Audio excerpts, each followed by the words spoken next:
Welcome to another For Your Consideration. Yes, look, we're almost back on schedule, touch wood. My name is Michael, and this is my co-host. Go on, you going to say hello? Hello. That's Luke. Okay, this is For Your Consideration, where we take turns and bring something that one of the other likes, and we introduce it to the other person, and we go, hey, this is something we liked. What do you think? That's the basic format. We've been doing it for ages. Welcome. And yes, today, it's good to be here, isn't it, Michael? It's good to be here. You know what? Here. It is actually nice, yeah.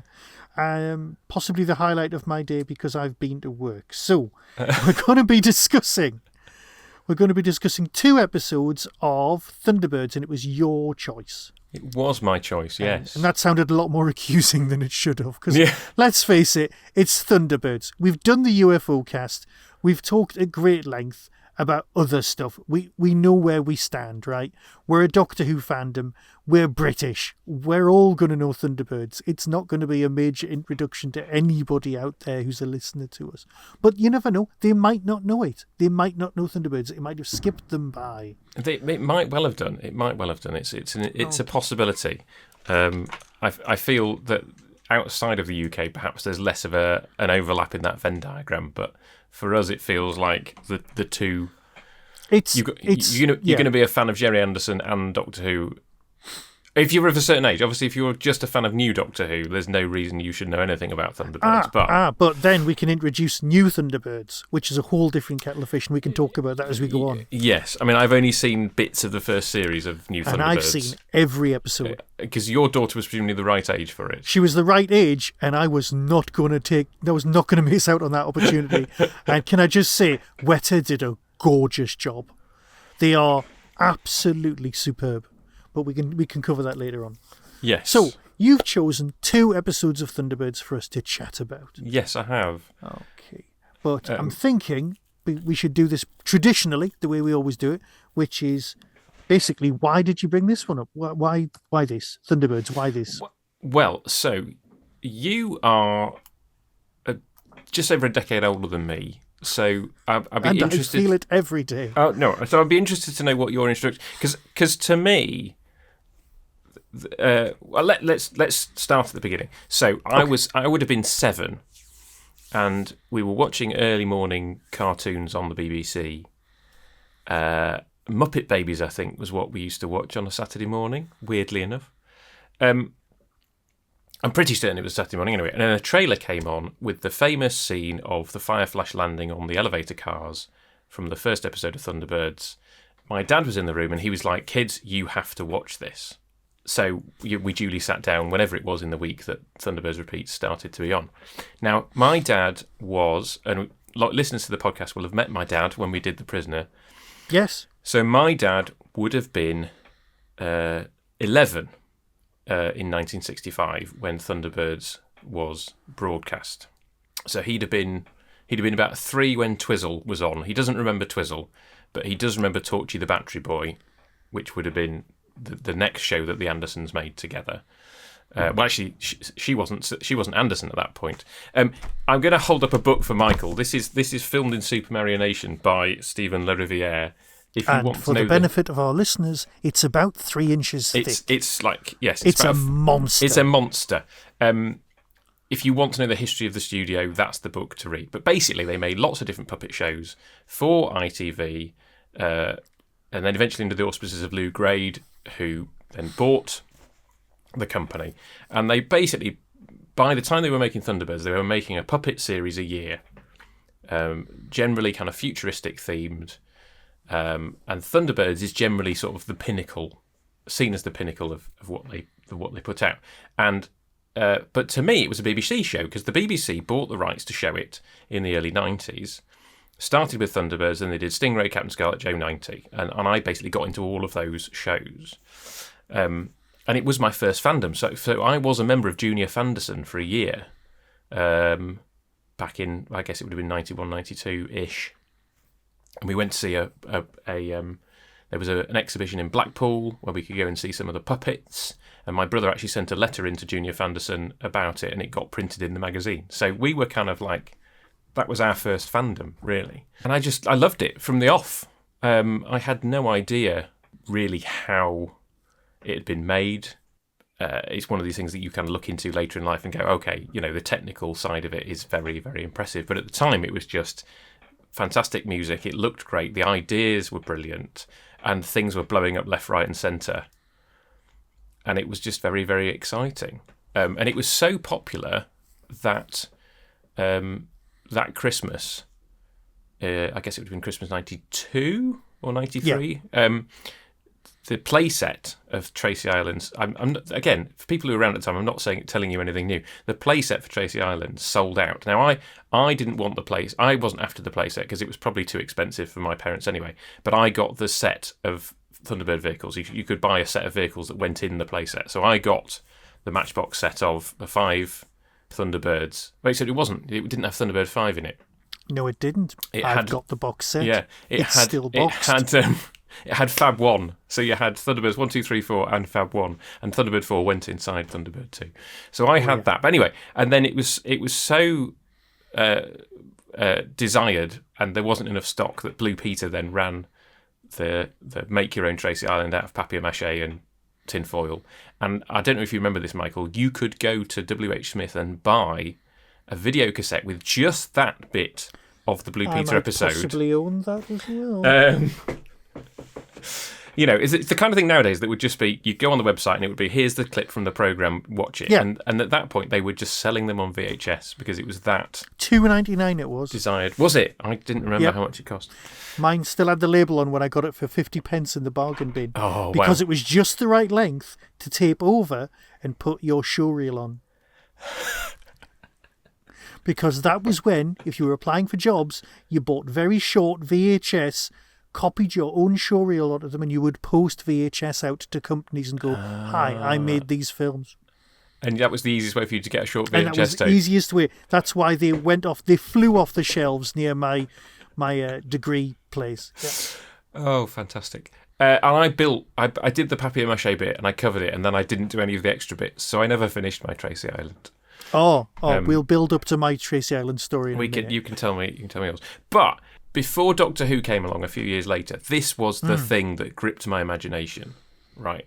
And there was even a brief period where it was kind of cool because there were trading cards, and my siblings and I all collected them. I think one of my sisters was the only one that got all 100. I had 99. I was missing one of them. I can't remember which one it was. And they even had Thunderbirds was in the Christmas play when I was in year 4, which would have been, maybe year 3. Anyway, so that would have been a little bit later. But anyway, and I auditioned to be one of the Tracy brothers, and one of the teachers like, why don't you audition to be Brains? And because I aspired to be one of the Tracy brothers, not to be Brains. But obviously, I always wanted to be Brains. I looked more like Brains. Obviously, I might have actually got the part if I'd auditioned for Brains, but no, I auditioned to be one of the brothers. And it was basically some skit around the fact that Santa was lost in the snow and they'd had to call international rescue to dig him out. Big part of my childhood, basically. Thunderbirds, Stingray, Captain Scarlet, Joe 92. So what you're saying, just to interrupt slightly, is that there was a fan gene in existence, and the thing it latched onto first was this, rather than the Doctor Who-ness, which if you'd been older, probably would have been... Yes, if I'd been a little bit older and had been able to watch Sylvester McCoy as he went out, then I might have, but I'd have to have been a bit older. So this was the first thing, really, the first sci-fi thing that I could really kind of glob onto, really. And then obviously I discovered UFO as a student, but that tale has long been told on this podcast. If you want to listen to 26 episodes of Michael and I talking about UFO, you can go back and do that. But the reason I brought it now is because Thunderbirds has just celebrated 60 years. Yeah. Which, when I think about the fact that it was only 26 years old when I first watched it, so it's now double the age that it was, over double the age. And it's really interesting watching it now because a lot of the things about it that were futuristic back in 1991, and I guess would have been futuristic back in 1965, like a watch that you can look at and have video calls with, or a wall in your house that you can do video calls with. Seem and the fact that you then have to go to a video booth like a phone box, all that seems very quaint now. But in 1991, it was it was still really, really futuristic. It was a vision of the future it was a vision of the future that held up then, and now it just feels incredibly of its time, which isn't a problem. I still love it. We've been dealing with that throughout all of the things we've ever reviewed. It's like nothing ages as fast as the future. Yes. So because reality catches up, and that's why James Bond is shit now, because there are no gadgets, because all of the gadgets, it reached its pinnacle just before it got the invisible car. And then that's the point where James Bond lost it, because you couldn't have the gadgets. People had all of the things that was in that, and then it just became another spy thing. Yes. That's just another theory. Yes. So nothing ages like the future. So, but the design feel of Thunderbirds is good. I'm going to pick your brains on one of the things you just said. The pinnacle of Anderson puppet series. Yeah. You said, and I'm not going to be sarcastic and say it's the thing with the bishop in it, or no, but are you sure it's not Captain Scarlet? Because I think technically Captain Scarlet is a better show. Well, that's interesting. So there's the book goes into this as well, but I think it's been well talked about, the fact that Jerry Anderson never wanted to make puppet shows. Yeah, but he wanted to make shows. He wanted to make proper live action stuff, and there's a big shift from Thunderbirds to Captain Scarlet, where the technology was such that they could put the solenoid for doing the lips in the body of the puppet, which meant that the puppet could then have proper human proportions. And up to that point, the puppets are caricatures. Like, more so if you look at the four feather. As the heads get smaller. Yeah. And if you look at the Four Feather Fall stuff, it's more caricatured than when you get to Thunderbirds.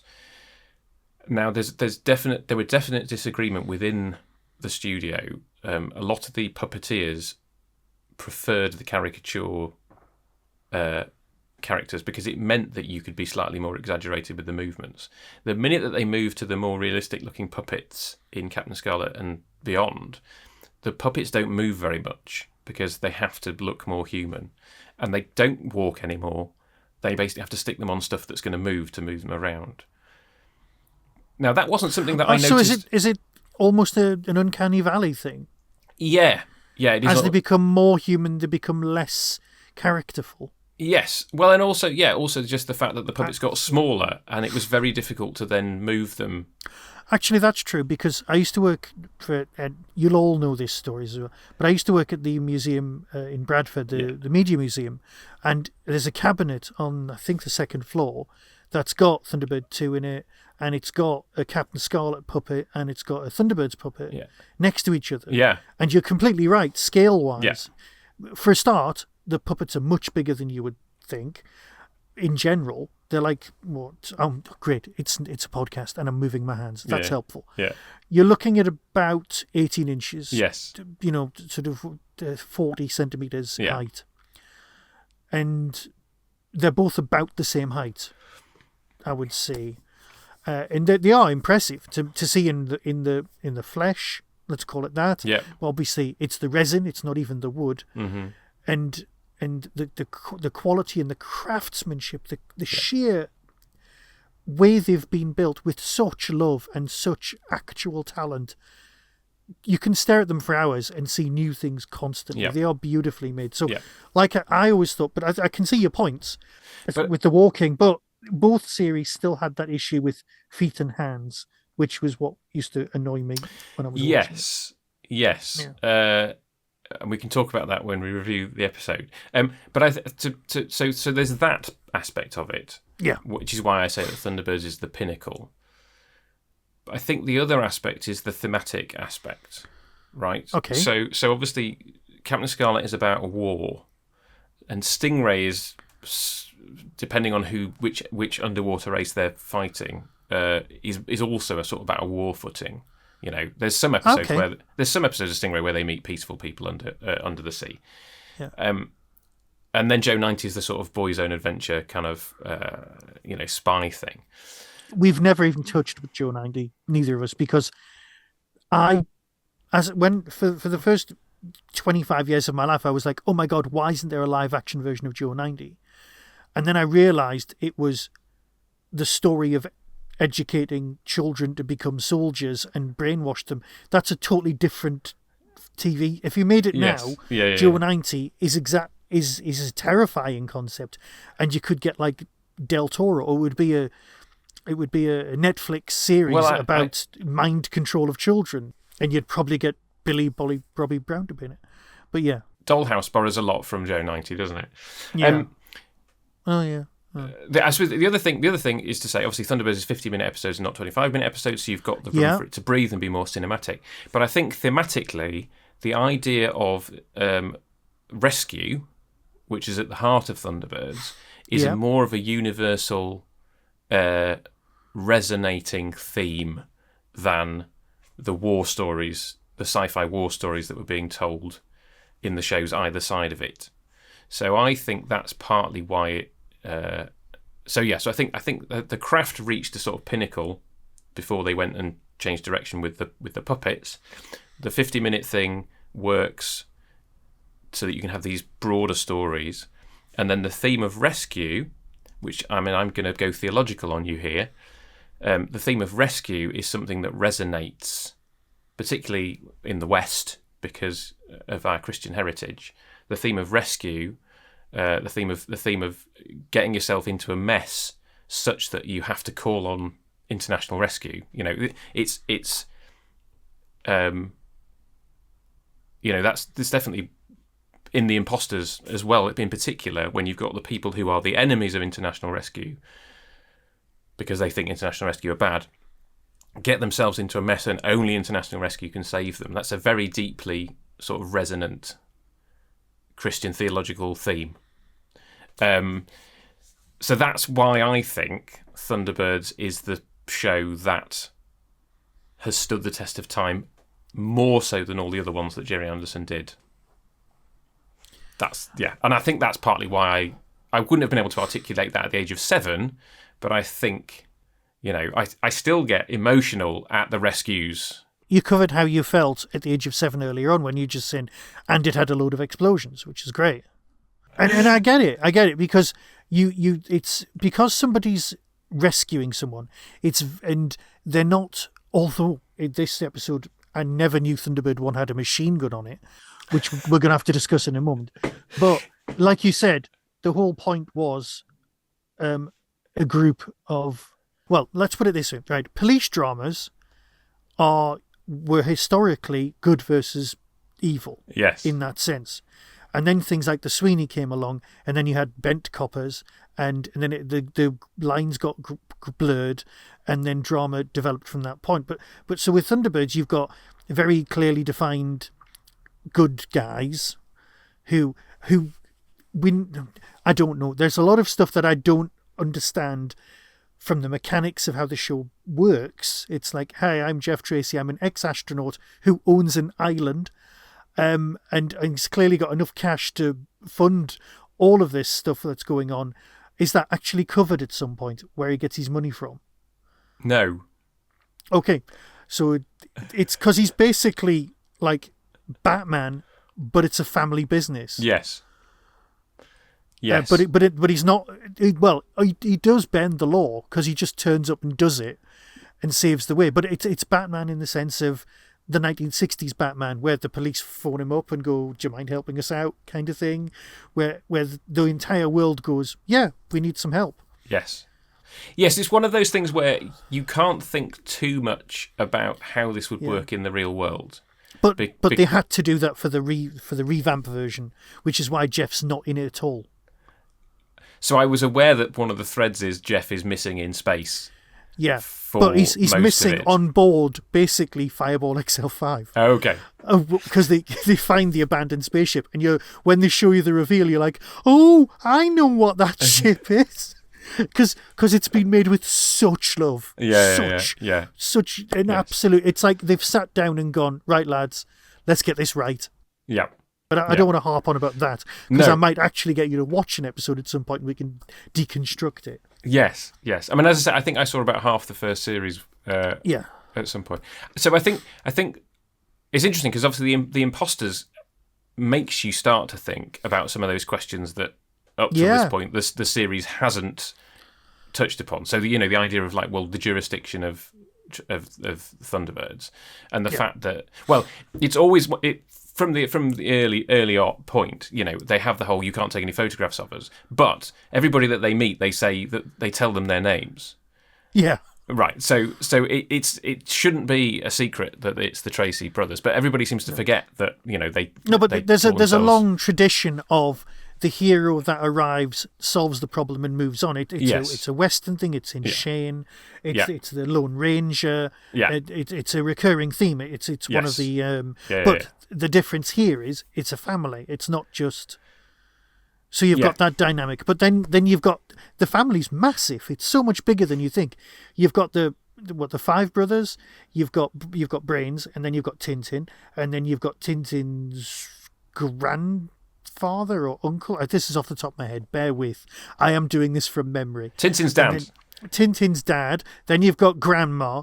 Well, then you've got Tintin's uncle. Yep. Tintin's uncle is the villain who we don't see in.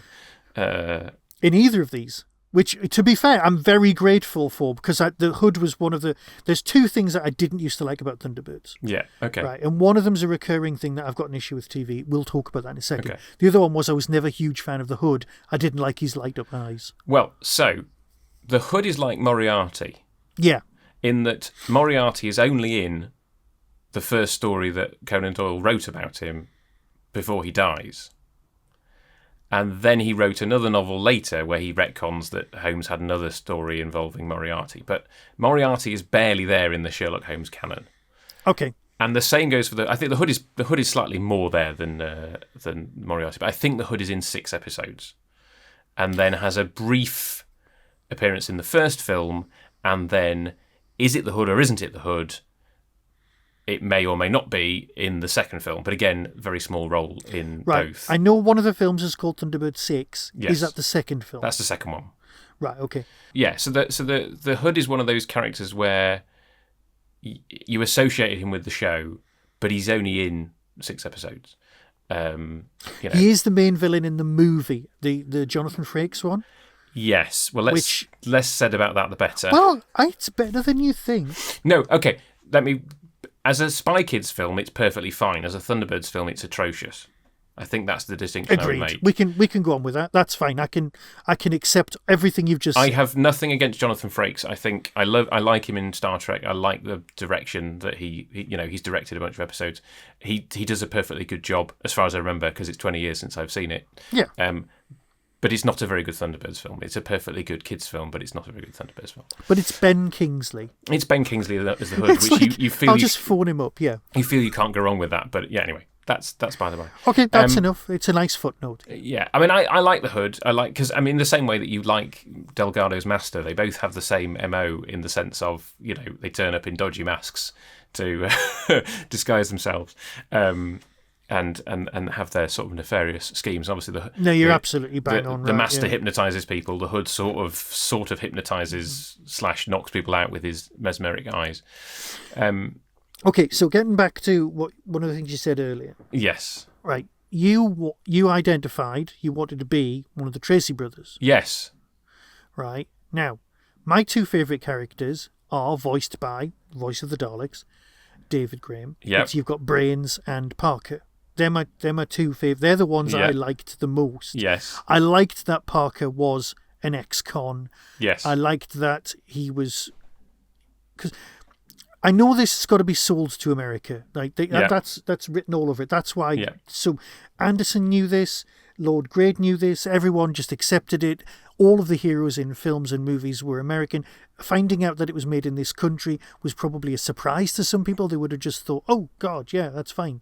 But everyone knows Anderson, because the cowboy stuff, the voices in Stingray, you've got an American theme. There's That's fine. So I can go with that. But Brains, well, I suppose he sounds American, but Parker's very English. And then you've got Lady Penelope and so on. Yeah. Oh, here's a question. I've never heard a Sylvia Anderson interview. Did Sylvia actually sound like Lady Penelope, or is that Sylvia putting on her voice? Well, you should watch some Sylvia Anderson interviews. it was an affectation, but it wasn't that far away from her real voice. And I think if you see interviews from the time, everybody sounds posher in the 60s. You know what? You're not wrong. You are not wrong. That's true. So she did pretty much sound like that. And obviously she is, well, I'd like to keep the subject to Thunderbirds. Yes. Obviously, the behind the scenes of their relationship and the fallout from that messy divorce echo down to today. And if you want to kind of go looking for that, then do. I recommend the book. The book tries to be as even-handed as possible, filmed in superannuation, because other sources are much less forgiving of one or the other depending on who you talk to. So, which is really sad actually, because as a kid I had no idea about all the behind the scenes. I was just like, these are fantastic pieces of I still don't programming. know. I'm not good. It's like members of bands. I very rarely know their names because I like the music. Yeah. And I try not to find out about what's gone on. Yeah. And you know, person X and person Y no longer speak or anything like that. Yeah. It's like I don't know that much. I know a bit about Morrissey because he's in the news, but I don't know that much about the rest of the Smiths. You know, I know that person does a lovely gig, that person does a lovely gig, and I know that McDonald's was shut when you left the gig. That was basically where we're at. So I've never really thrown myself into finding out that much stuff. I was more interested in, I know she did the voice. Yeah. And it's a bit like, for me, some people who work at Pixar ending up voicing some of the characters in the movies, and that's always a bit of a surprise because you just think, okay, well done. Right. So I know we've got 2 stories to talk about, but I just like the idea of who you identify with, because it's not like Doctor Who. It's like you're supposed to identify with the companion because they're from Earth, or would you identify with the Doctor? That's a nice little central thing. But identifying with the Tracy brothers, is it because they got to drive the cool gear? I think so, and it's interesting actually. I'm going to bring up our late lamented friend Dave. From Dave's Ark in Space. Sadly no longer with us. But I remember a brief interaction with him online where I said I wanted to be Gordon Tracy. And what was his reply? Oh, well, I think it was not repeatable. Also voiced by David Graham. Doesn't have anything to do in the episodes that I've picked today, sadly. I'm not even sure I could name them off the top of my head. Let's try. Okay. So you've got Gordon, Virgil, Scott. Yeah. John. Yeah. And then the one who plays the most role in the 2 episodes we've seen, you're going to forget. Jeff. No, Jeff's the dad. Jeff's the dad. Which is weird because Jeff's my go-to made-up name. The people listening to this will be just going, yeah, it's such and such. Fair enough. Alan, yeah. Which is the name of my dad. So okay. So, right. And you know the story behind how they got their names, right? No. Oh, so they're all named after the Mercury 7 astronauts. So this is the other. This is the other backdrop to Thunderbirds and 5LX and all this kind of stuff. This was the decade of the space race. Yeah. Right. So all this stuff, we take for granted. Like they hadn't made it to the moon when Thunderbirds was made. They were in the midst of kind of doing all the space race stuff. So Scott Carpenter, Virgil was Virgil Gus Grissom, he's one of the Apollo 1 astronauts who died in the fire. I knew Gus Grissom, but I didn't know Virgil. Yeah. John's John Glenn, who was the first American in space. Gordon was Leroy Gordon Cooper, and then Alan was Alan Shepard, who was obviously Apollo first moonwalk, Apollo 12, the first spacewalk. Played golf on the moon. So that's where they all got their names from. And obviously, fictionally, Jeff Tracy is the first man on the moon, because when they were making Thunderbirds, I guess they thought, no, this isn't going to happen in our lifetimes, even though the Americans were trying to do it. So in the Thunderbirds universe, I think it's Jeff Tracy who first walks on the moon. But obviously Jeff isn't around fictionally until now. Right, okay. So in my notes, I've got a question linked with this. Yeah. And it is, do you buy into... I can't believe this is... Okay, anybody else can ask this question. Do you believe in a unified Anderson universe? Well, if you read the background stuff, then you know that Gordon Tracy and Captain Grey both worked for Wasp as Aquanauts. Right. So you've got a Thunderbirds character and a Captain Scarlet character who, if you read the background material, both exist in the Stingray universe. Okay. But if you take each of the... I mean, I guess you can say that you could say that Thunderbirds exists in the same universe as Stingray.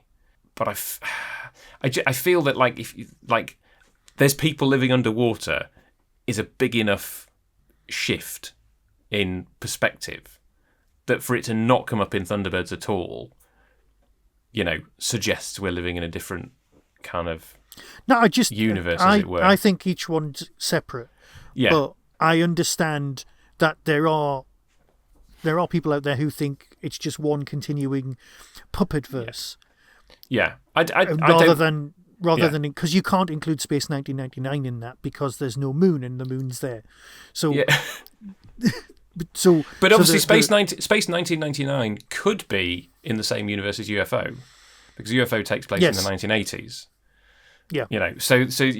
There's potential for kind of crossover. Well, they definitely did that with Big Finish with the 2 reboots, which Space 999 apparently cancelled and nobody else noticed. It was just me. Oh. Do you want to discuss the actual episodes? Let's talk about the episodes. So the reason that I've picked these two, I picked the Imposters because I remembered it being an interesting take on the idea. The fact that that somebody's been impersonating them, and therefore there's a global search for them, and therefore they have this moral dilemma. When a call comes in, do we help? Do we not? And then you've got obviously the comedy subplot of Jeremiah trying to track down the villains. So I do love the idea of there being so many agents. So many agents. Yeah. Did you notice that Dennis Spooner wrote The Imposters? I didn't. I was watching it on no. So Dennis Spooner, who wrote a lot of Stingray, and then wrote a few episodes of Thunderbirds, and then somewhere in the midst of that was script editor for Doctor Who and wrote several Doctor Who scripts. So a very significant writer in both fandoms. So it's interesting kind of, he can write the funny stuff. Jeremiah is a funny character, Lady Penelope kind of walking through the mud, that's funny. And then he's also got the serious side of things of like, well, there's this real kind of moral dilemma that Jeff has of like, well, do we save this one guy, but if we save him we might put our organisation out of action and therefore can't save other people, and obviously the ultimate answer is no, we have to go and save him regardless of the consequences for ourselves. And then Moving You're Dead was one of those ones that we had on VHS, so we didn't actually tape many off the telly. And we didn't actually own. I think I had a VHS with The Uninvited and The Mighty Atom on it, which I wore out. The Uninvited in particular, the one with the pyramid that they find in the desert. And then we had another tape which had a few episodes on, one of which was Moving You're Dead. And I believe that this is probably the episode that we watched over and over again. I'm not quite sure why, but I've always enjoyed it. But as I said to you before we started recording, these are very atypical because neither of them are really about the rescue. Most episodes, you kind of have the first reel is whoever it is gets into trouble, and then the rest of the episode is them working out the rescue.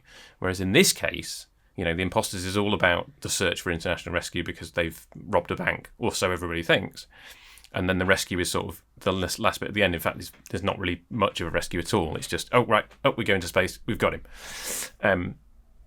You could have made a lot more of that if the episode was more focused on that because, man lost in space, quite difficult to find, and they just kind of gloss over that. Man lost in space with the same sound effect from UFO of space. Yes, yeah. Exactly the same sound effect. And then obviously with Moving You're Dead, it's Alan stuck on a bridge. If he moves, he blows up. So to keep him from not falling over, we're going to tell the story of how he got into this predicament. And then again, the rescue is this tiny little bit tacked on the end. So it's slightly weird that I've picked two episodes that don't really follow the format.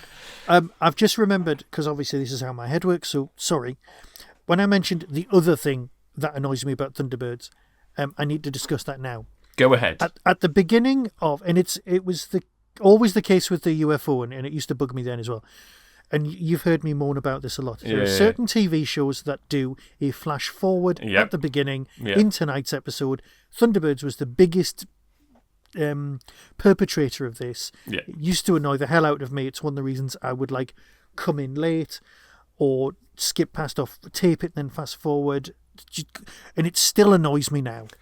I'm like, I'm going to watch it, mate. I've sat down, or I've loaded up the MP4 or whatever. You know, I've put the disc in. Don't show me the best bits because I'm going to watch it. I know I've seen it before. But it's one of those things, and I was like, oh, is there going to be... The minute you saw that bridge, you went, that's going to collapse. It's... because you're like, okay, sorry, but there's... And I've got some other issues with incredibly slow parking. I've got issues with Jerry Anderson's futuristic parking here and in Captain Scarlet, but that's beside the point. Anyway, so my own bugbear about flash forwards at the beginning is well catalogued. I've had my rant, and I'll be quiet now. It's not my problem. I take your point now about the parking, but I remember it being very exciting at the time. And obviously there are now car parks like that in places like Japan where you can drive in and it won't be a person in an airline captain's hat going ka-clonk, ka-clonk. And you won't be able to kind of use it to try and kill somebody. But imagine you've spent the evening at the theatre and everybody leaves at the same time. You've got to be in a queue to have somebody deliver your car to you. It's a nightmare trying to get out of a car park anyway after a gig. And now, Jerry Anderson, thank you, made this an even worse experience. Yes. And also that car is meant to be the racing car, right? And he just parks it in an ordinary garage with the cars. Yes. This is an experimental, highly sophisticated racing car that's a bit secretive, and you know how secretive Brains is about the tech, right? And oh no, it's a car, it's fine, off you go. Just park it in the ordinary garage. That'll be fine. It's one of those things you just have to overlook. But yes, to go back to your point about the trailer at the beginning of the episode, I love it. And you're allowed. I'm not going to rain on your parade. Partly because I love the music. You know, I love the fact that you kind of you start with, you know, you go in and then you start with that and then you go into the theme tune. And I it's one of those things where you go, yes, I suppose it potentially gives a few spoilers if you're kind of watching close enough, but it's so quickly cut together that, you know, I just kind of go with it, and it sort of whets my appetite for the episode ahead. Okay. Can I just say, I'm the bloke who used to go to the cinema all the time and watch the trailers. And when I was watching the movie, I'd be like, and that scene's gone. And that scene's gone. And that scene's gone. Oh, we haven't seen the bit with the TIE fighter yet. Oh, hang on, that's not even in the film. Yeah, sorry, that was an extra gag for all of you Star Wars fans. Yes. But you get my meaning. No, I can see why you don't like it. And in other places I wouldn't enjoy it because I'm not a big fan of spoilers either. But I think it works within the context of this show. Right. What were your thoughts? Well, okay, let's have a look. I've covered quite a lot of them, to be honest.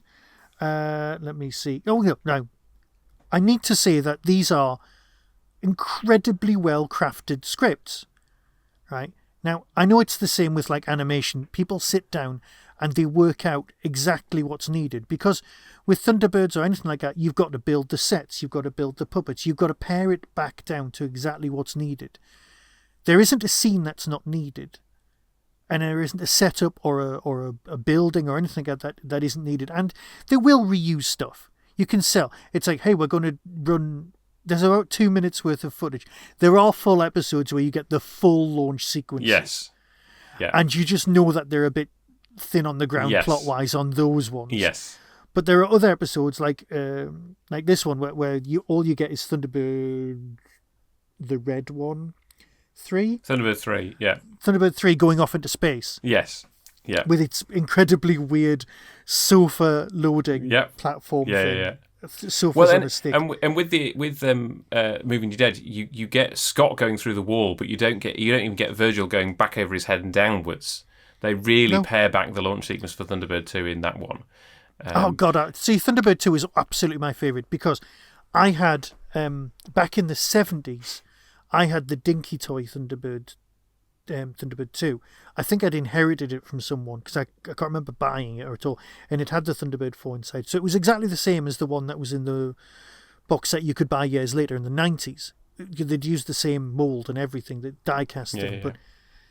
But we had a black and white TV. I did not know what colour Thunderbird 2 was. Oh wow! Of course. Right. But I watched it on the TV and absolutely loved it. But I was watching it originally back end of the 70s. And I'm pretty sure that was there an annual where it was blue? There was a model. There was definitely a toy that was blue.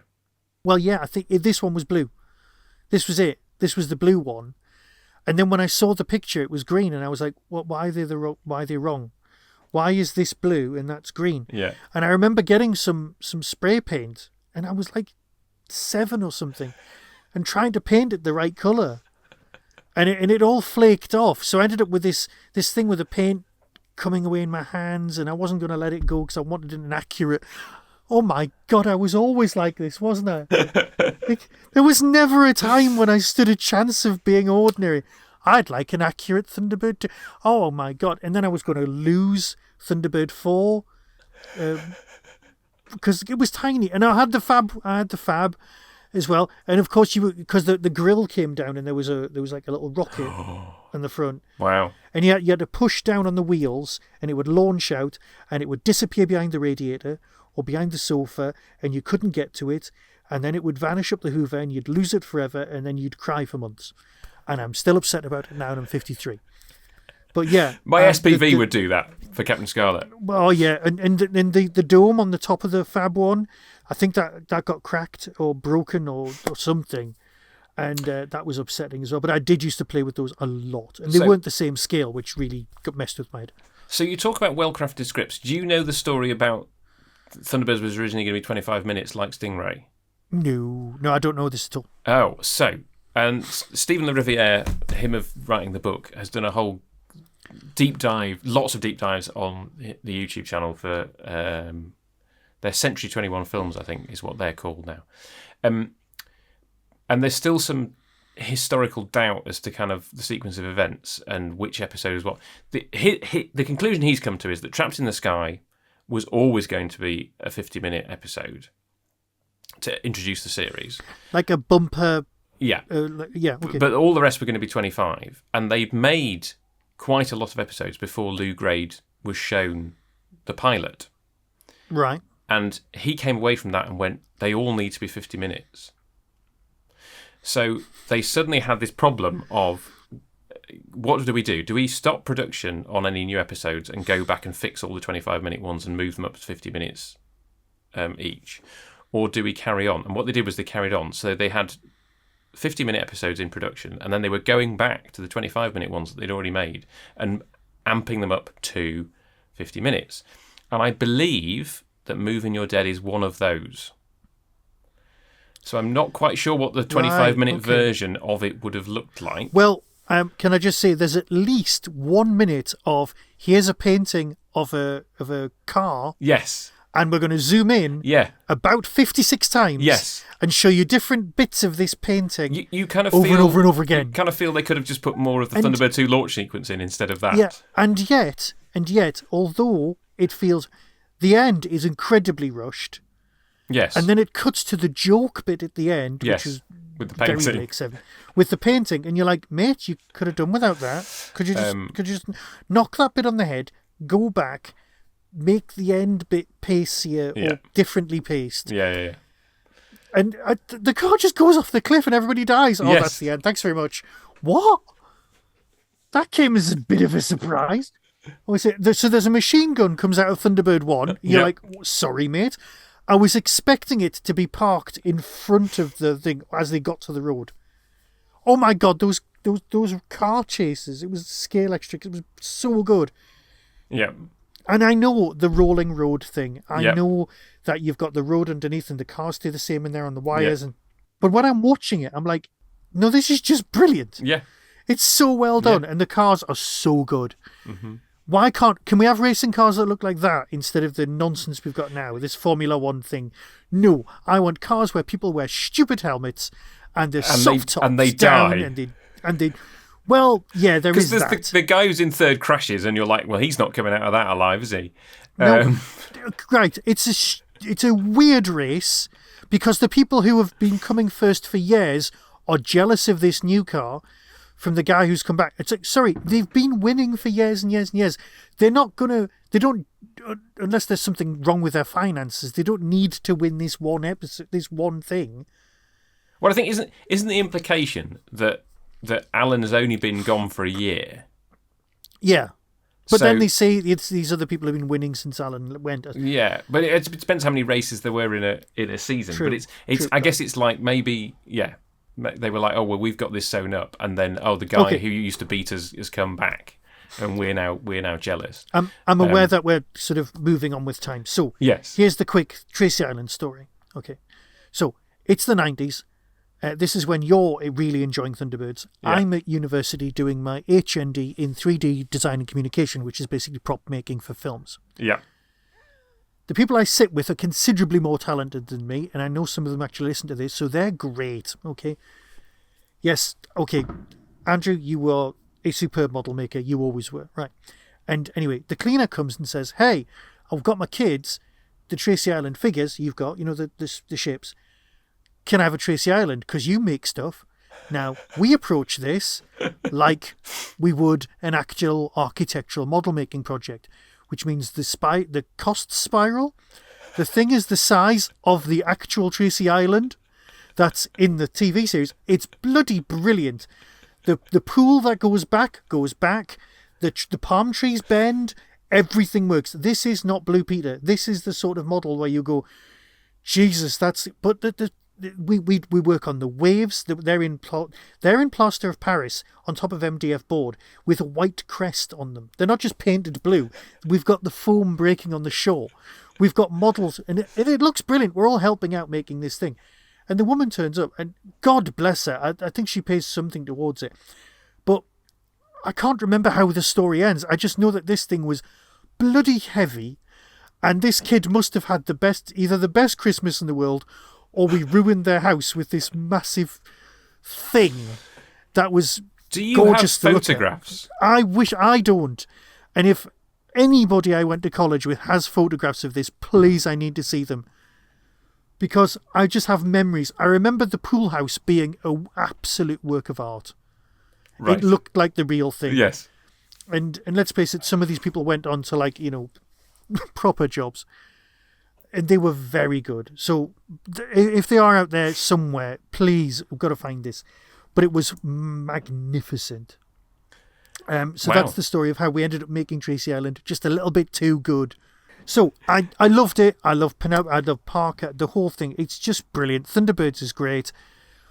Nostalgia's got to be touching us. But years later, somebody comes along, watches one episode of Thunderbirds and goes, hey, why did we make Team America? And they feel the same way at the end that Jerry Anderson felt about the puppets, where he was like, let's just burn the set because they were just awful to work with. So I found that interesting because in all the publicity, in all the publicity, well, no, in all the publicity for the film, and I guess this is probably the publicity machine because they never once talked about Thunderbirds. It was all about we're going to make a Jerry Bruckheimer film with puppets. That was how they publicised Team America. Even though obviously for us the obvious thing was, oh well, they're doing an Anderson thing, but maybe it was just because their audience wasn't going to know who Jerry Anderson was. Well, that's true because for me it was like there was Thunderbirds, then there was a big gap, and when I was growing up, when I was the age you were, I was watching Terrorhawks. Right, yeah. And that was the live action version. And God, I loved Terrorhawks. I loved Sergeant Major Zero. I loved Terrorhawks was just brilliant for me, and I know it was scaled down. It was not great, but I'd also gone through Starfleet, which everyone assumed was Jerry Anderson, and it wasn't. It was a Japanese show that had been made in homage to Thunderbirds. Yeah, And Starfleet was like Saturday morning ITV chopped to hell because you actually just wanted to watch the one show. But yeah. Yes, I mean, glorious. That's the other weird thing is that Lou Grade was always trying to sell it to America with greater or less success. The only one that got a network sale was Fireball XL5, which there's a film that we will do where some characters watch an episode of Fireball XL5 in a shop. Okay. And it. Directed by Tom Hanks, because Tom Hanks was a big Fireball XL5 fan. But none of these things are bad. We will come back to that when I finally get around to putting that on the list. Okay. I know for a fact we could literally talk about this for we could talk 2 hours. We could talk about it for hours. Can we quickly spot Doctor Who actors?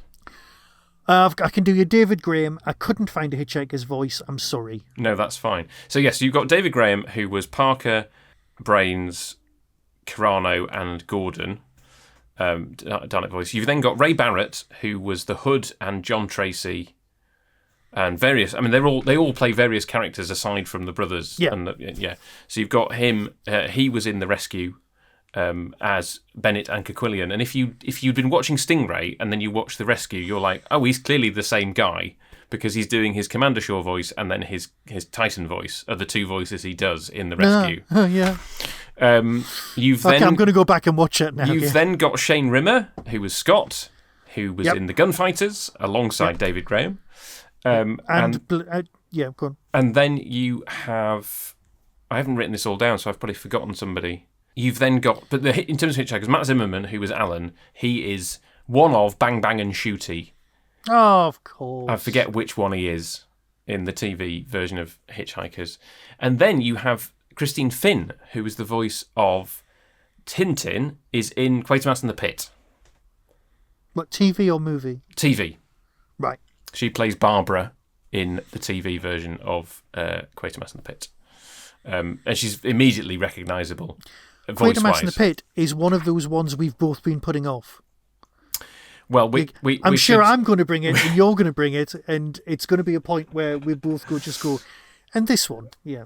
Yes. Well, I feel we need a proper conversation about Quatermass as a whole, all the different variants. Or we just spend 4 months doing them all, one at a time.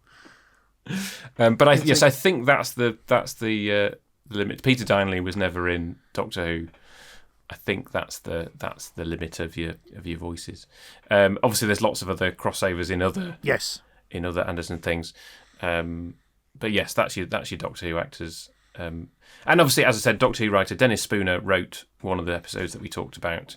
And his position in Doctor Who is very important as well. It's carved in stone. Carved in stone, yes. So, Michael, it just remains for us to say, what are we doing? Well, yeah, so this is going out in November. Yeah. We are doing a Christmas episode like we did last year, which we've both agreed upon. But the next one will be the beginning of December. What are we doing? Okay, so I've got it down to 2 things, and I've been humming and ahhing. And the thing that came second, and it still comes second this time, I have to do because it's come second for the last 6 of my choices. Okay. And it's not that spectacular or wonderful. It's just I've gone, no, let's do this. Okay, so we are doing Max Headroom, but we are doing the pilot episode from 1985, not Max Headroom Introduces Pop Videos or the Max Headroom Incident or any of that, or the American TV series. Now, the American TV series is 1987. So the chronology of Max Headroom is you've got this pilot, which was made in the UK. Then 2 days later on Channel 4, you've got Max Headroom Introduces Pop Videos.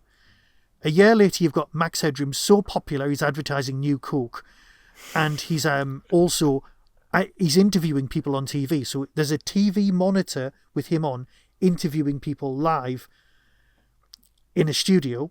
Right. Then when that gets cancelled, in America they go back to the original pilot that we're doing, and that's the pilot episode of a series that runs for 2 seasons, and there's 14 episodes of. Right. Which I can give you. Now, the 14 episode one is brilliant, and I was going to do the pilot episode of that. That's 45 minutes. The UK pilot, which is where we started, is an hour long. Okay. And that's definitely got at least one Doctor Who actor. You'll just go, yeah, fair enough. And Star Trek and things, right? I'm going to go with that one. Okay. But I will send you the American pilot so you can compare if you want. Okay. But it's basically the original, where it started, 1985. I was 13, Channel 4, made for TV episode, and I'll get that to you as soon as I can. know nothing about Max Headroom beyond Max Headroom. Beyond Matt Fewer. Beyond the horror of Fang Rock hijacking in America.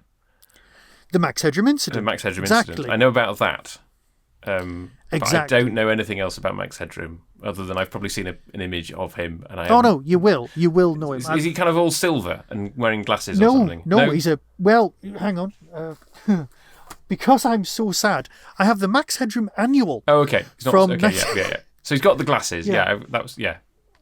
Yes, which cost £3.50, apparently. And I'm just trying... I'm looking for a year it was.